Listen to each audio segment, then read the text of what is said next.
Excited naman ang pamilya Yang sa kanilang summer destination. Panalo dahil hindi na sila na-hassle pa sa pagpunta sa bagong tayong subdivision na ito. Maganda ang view dahil nasa tuktok ng bundok ng San Mateo, Rizal. Yun nga lang, kailangang magbayad ng humigit kumulang 580,000 pesos na membership fee para ma-enjoy ang view na ito. We have a spectacular location with an incredible view. It's away from the beaten path enough to where you get a feeling of being in the country, fresh air, clean living, while at the same time, it's in reality only 30-40 minutes away from downtown Makati. Shareholder ang pamilya Yang dito, kaya't feeling nila araw-araw bakasyon. Meron ditong hotel para sa mga gustong mag-overnight.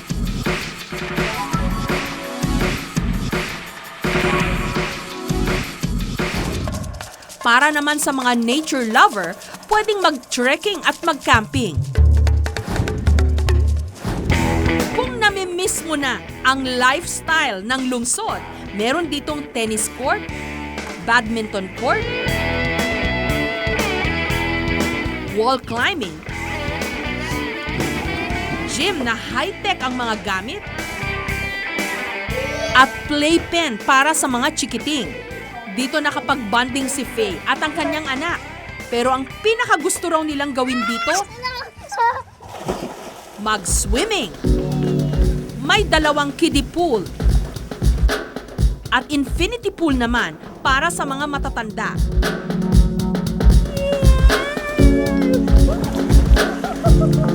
At dahil pribado ang lugar, enjoy na enjoy silang mag-swimming overlooking the city.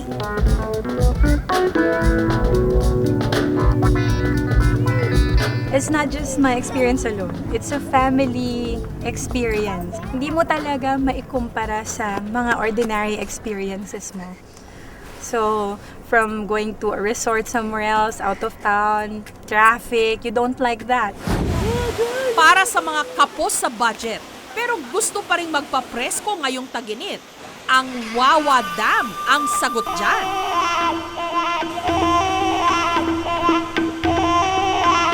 Isang oras na biyahe lang mula sa Manila.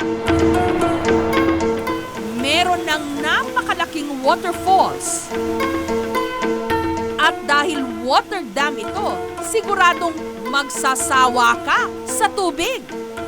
Dati po medyo madamo, tapos madalang ang tao. Itsura niya, wala yung mga kubo na yan, madalang ang tao. Parang haunted talaga siya, parang bundok siya. Walang tao talaga pumapasok dito, nakakatakot yung area niya dati.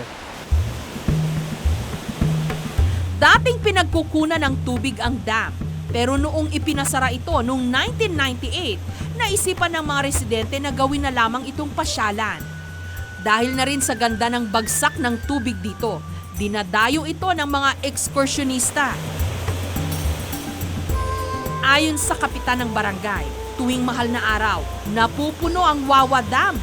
Pero kahit isang buong barangay pa ang isama mo rito, 100 piso lang ang ibabayad para sa renta ng cottage sa paanan mismo ng falls. Buong araw pwede kayong magtampisaw. Dagdag pa ni Kapitan, sa darating na Mayo, balak nilang linisin at ilipat ang mga residente na nakatira malapit sa Wawa Dam para tuluyan ng gawing tourist spot ito. Pero si Estrel, sawa na raw siyang mag-out of town at magbilad sa araw. Ang bago niyang trip ngayong summer, manood ng sine habang nasa spa. Sa spa na ito, ang upuan hindi lang basta-basta. Lazy boy. High definition ang mga cinema projector. Para ka talagang nasa sinehan. At habang nanonood ka ng sine, pwede kang magpa-foot scrub, foot reflex, back at shoulder massage sa loob ng 1 oras. Nakaka-relax to. Ngayon summer, syempre mainit, marami rin taong uminit din ang ulo. So, itong tamang-tamang pwesto para sa kanila. Saktong-sakto para sa mga napagod na maglamierda ngayong summer. Kung gusto mo ng quiet, relaxing time for your summer vacation, tas kung mahilig ka rin manood ng movie, feeling ko magandang alternative siya. Kung tutuusin, kung masipag ka lang magligid-ligid sa syudad ngayong summer, hindi mo na kinakailangan pang magpakalayo-layo para magbakasyon. Ang iyong perfect summer getaway, nandyan lang sa tabi-tabi.